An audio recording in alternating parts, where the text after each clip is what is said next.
Okay, yeah, so GA 629, that's the manuscript we're going to take a look at today. You got a view of it as I was moving the windows around. And this one specifically is really, minus some of the controversy surrounding 61, right, is the only manuscript that is certainly before the advent of the printing press. And this is a big deal for the comma folks because it contains the Johanneum comma, right? Apo tu uranu patir logos ke penamegion. Now it's in red because this is a very distinct form of the comma. In fact, it only appears in manuscript 629, and we don't have it anywhere else. Nowhere else that we know of. It's not extant anywhere else. So of the early Greek manuscripts, by early I mean this one and the others that occur afterwards, it never appears in this form. And the form is different because instead of saying there are three that bear record in heaven, right? There are three that bear record in heaven. This form of the text says there are three that bear record from heaven. Okay, so from heaven, and it actually does the same thing with earth. So from heaven and from earth. So at least they're consistent. At least they're consistent. Now, the other thing to point out about this one here is, again, it doesn't have the articles.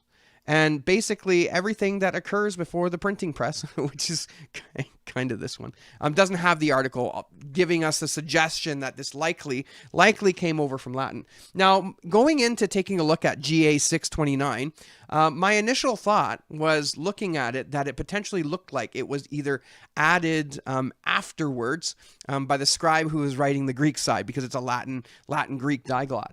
Now, I looked at the manuscript some more, got a general idea, a general feel for what they do between the relationship between the Latin and the Greek side, and I've come to the conclusion that the scribe who penned in the Greek side did not make that translation. Very likely did not make that translation. However, that's not to say, because it has all the hallmarks of a translation from Latin, that it was copied from a Greek manuscript which had this in a Latin translation. So here's the manuscript. And I've got it open. And now this is interesting, right? In the live stream I did where I covered the manuscripts that contained it, I mentioned that I couldn't use this manuscript on a live stream because it was copyrighted. So that was from INTF's site because I had that special access. But this is available freely and publicly, excuse me, on the Vatican Library website. So I can publicly go into it as long as you see that it belongs to the Vatican, and you can see all of their watermarks on there, and you can see their logos and stuff. So this is their environment, and I'm publicly using it under fair use. So we're going to take a look at a few things. Now, the first thing here is I've got it open to the passage containing the comma. See if you can read that. It's actually, the comma is clearer in the microfiches in the INTF site. It looks like there's been a little bit more wearing away, perhaps because everybody who looks at this wants to look at the comma, right? I mean, when you think of 629, everybody thinks the comma. And so going in and looking at this page, it seems to be wearing it out a little bit. But you can see it here. Hoti, tris, isin, hi martyrisi, apo. Now this is interesting. Notice how the alpha is kind of on its own there. There's big spaces between it. It is definitely connected to here. It is apo. And there's a reason for that spacing. We'll take a look at that. Apo to uranu. Again, this is the nomina sacra. Patir, nomina sacra. Logos, K, pneuma hegion. Squeezed in there, right? It's got to be squeezed in there. And again, we'll go over that in a little bit. K, ho, tris. Again, that's hard to see. Tris, isin, to, estin, estin, K, and so on and so forth. So it's there. That's the comma. It's definitely in there. Now, my initial theory was when you looked at the microfiche, everything from here below seemed to be a lot darker. And so it looked like it may have been a different hand that added that in. But when I looked at the color, right, this image here, which is much clearer, you kind of get the impression that it's probably going to be the same. So I don't think this was something that was added in. I think this was copied by the scribe. Now, the interesting thing to recognize about this manuscript is that it's a Latin-Greek diglot. And I'm saying that in that order specifically. It's a Latin-Greek diglot. It's not a Greek-Latin diglot. It's a Latin-Greek diglot. The reason for that, why I'm making that so important, is because this manuscript favors the Latin translation over the Greek translation. And again, there's signs all over the place that this is the case. The first one is if you take a look at the Latin column, I mean, it's nice and neat. Right, your left margin is good. Of course, your left margin is always going to be good because that's where you start the line in left to right languages. And again, in the Greek side, you have the left margin, which is good, with the occasional outjut. I'm not sure what this is. This isn't part of the text. It looks like to be some sort of marking to mark a place where perhaps a paragraph starts or something like that. Again, I'm not entirely sure.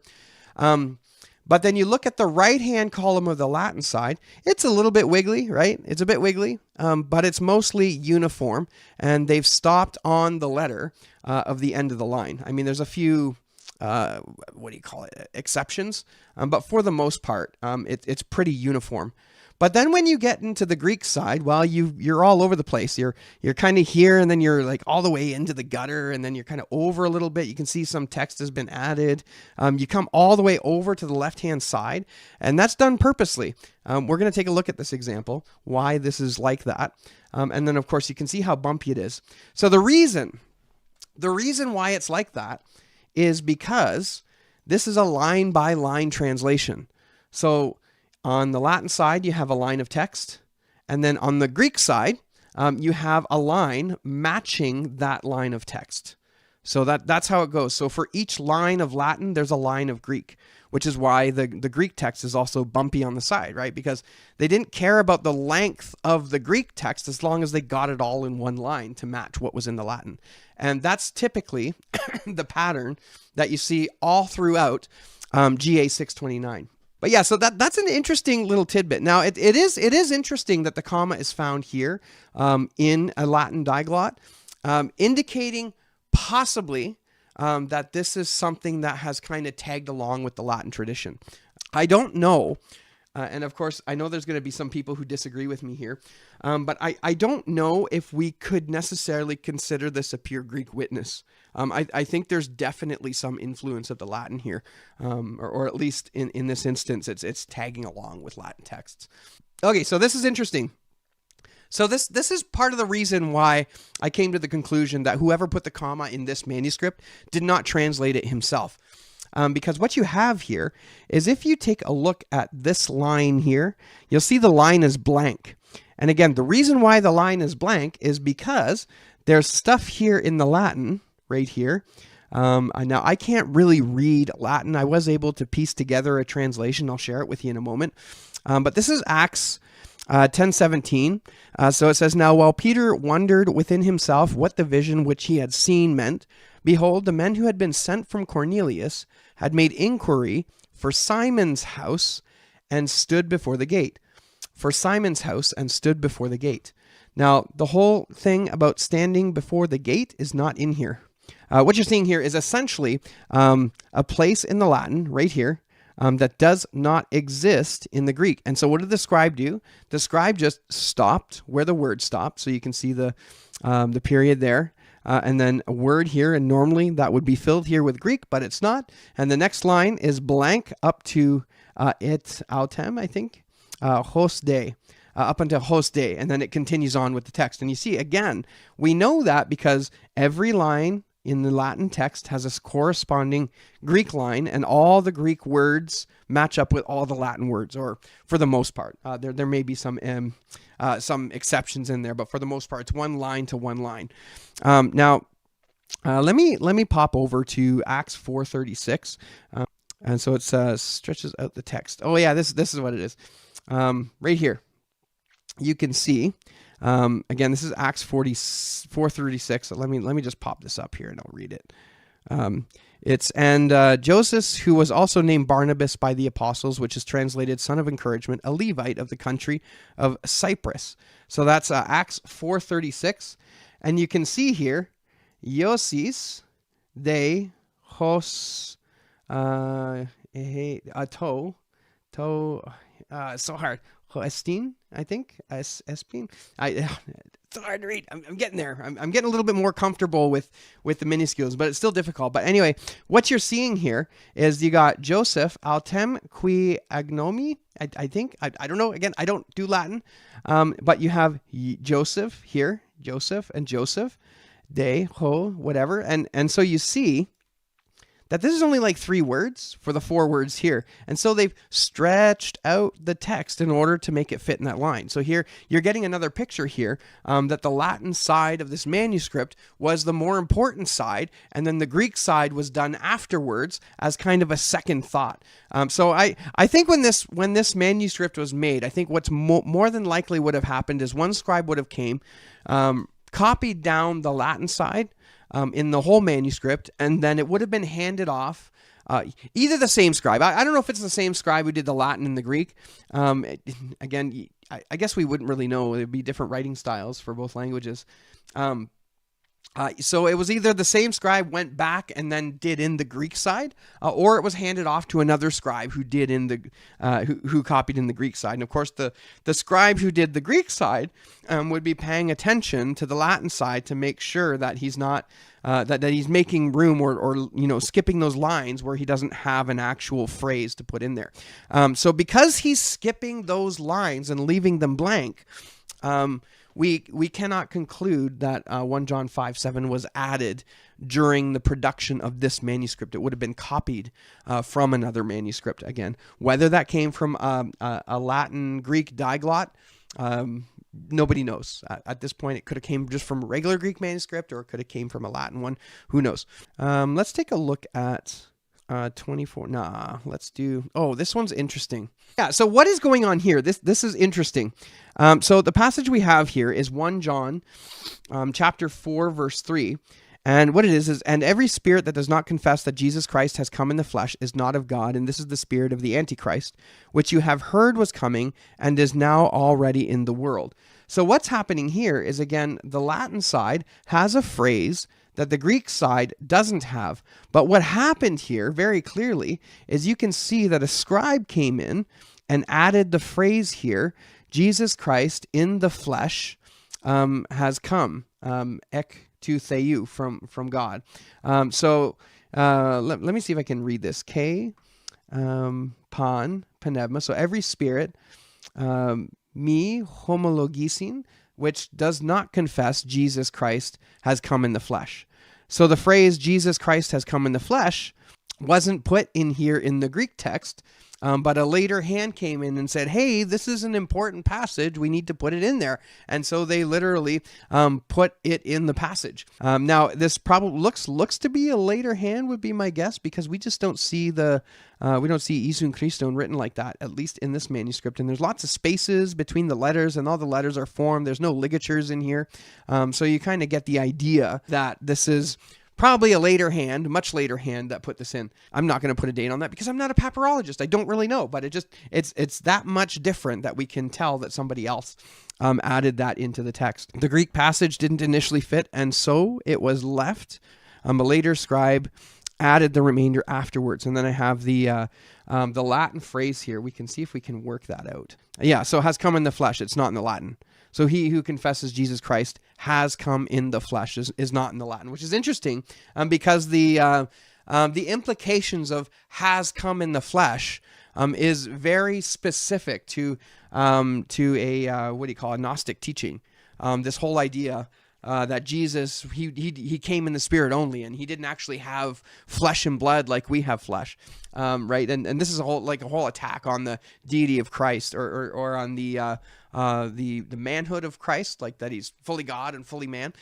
So really interesting that the Latin text leaves it out and was added later in this manuscript specifically. So again, what we're doing here is solidifying this idea that the Greek scribe who wrote the manuscript did not translate anything from the Latin into the Greek. He just didn't do it. He just copied what was in front of him and made sure that the lines matched up with the Latin side.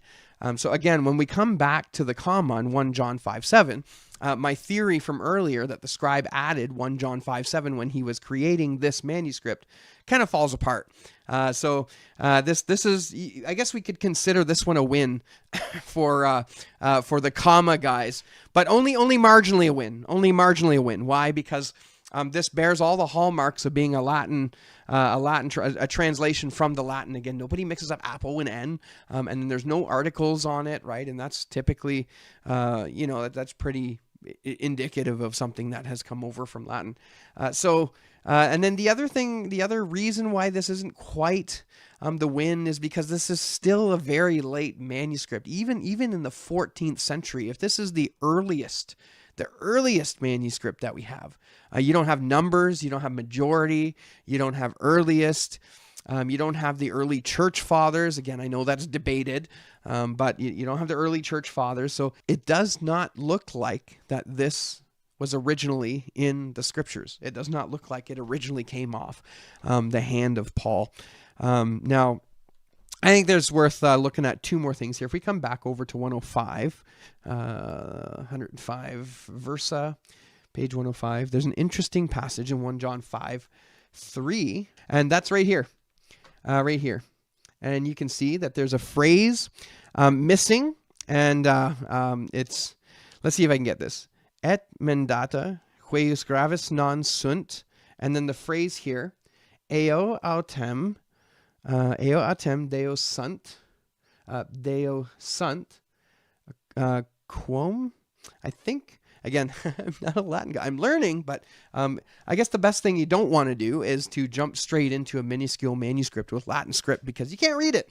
I actually got this Vulgate, so somebody sent me this in the mail, and I'm so appreciative of it. I was able to use this to find out what some of these mean and pop it into Google Translate for Latin.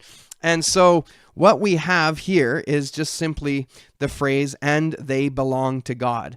So for this is the love of God, that we keep his commandments, and his commandments are not burdensome, and they belong to God. So, and they belong to God. Deo autem Deo sunt, and they belong to God, does not appear in the Greek text. And again, our scribe, he didn't translate that. He just left it blank. He went on into the next phrase, hoti, and that's what the red O is for. The red O is there because we're starting a new paragraph, essentially. Now, one more thing to kind of pick at. I won't show you just because I didn't find the page.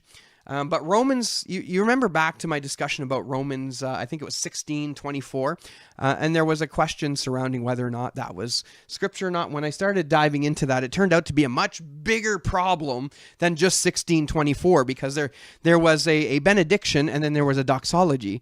And depending on which manuscript tradition you're coming from, the doxology was actually in chapter 14 instead of chapter 16. And so it ended at verse 24. But then sometimes verse 24 wasn't in there. But verse 24 in this discussion with 629 here is not important, because what happens is the Byzantine tradition typically puts the doxology in in chapter 14 of Romans. The Latin tradition puts the doxology at the end of Romans, in Romans chapter 16. So what does that mean for our manuscript here in trying to keep that line of Latin, line of Greek translation done? Well, what this manuscript does is when it gets to the doxology in Romans chapter 14 for the Greek text, the scribe just simply leaves it. He just simply leaves. He doesn't translate it. The Romans 14 doxology is not in the Latin text, so the Latin text ends. And rather than try to squeeze in the entire doxology, he ignores it altogether. So what I was kind of expecting would happen would be that the scribe would then take the doxology and put it at the end of Romans 16. But you see, the problem there is the scribe just didn't do it. It's one of the few places in this manuscript where you have a big block of text in the Latin side and then a big block of text that's blank. So the scribe, I don't know if perhaps he intended to take the doxology from Romans 14 and move it to the end, and just simply forgot when he got there, or maybe he just got tired and decided he just didn't want to do the translation work, or didn't want to put it in. I don't know. I don't know why he didn't do it. But The interesting thing about this manuscript, though, then, is that you can't really consider 629 as a witness to the doxology, to the missing doxology, right? Because there were a number of manuscripts that showed that the doxology was missing entirely from the manuscript. It wasn't at the end of verse 16. It wasn't at the end of 14. But here, it's not in either. But it's not because the exemplar didn't have it. It's there because the scribe couldn't fit it in and just felt he didn't need to put it in. So this really isn't a witness for the doxology in Romans, regardless of the place, maybe into Latin. But then this also goes to show, and this is where it gets really interesting, because this goes to show how a Latin translation can impact a Greek manuscript. Because now when you look at there's a number of manuscripts that don't have the doxology at all. And I don't think it's because their exemplar didn't have it, or maybe it did, but I think it's because their exemplar was a Latin diglot that the scribe just simply didn't put it in there. And that makes perfect sense for why we see it in many different places in the Greek tradition. So that's pretty much it. I just wanted to come on and share a little bit. Like I said, I've been doing a little bit of digging in this manuscript specifically, and I didn't want all that time to go to waste, so I just wanted to come and share that with y'all.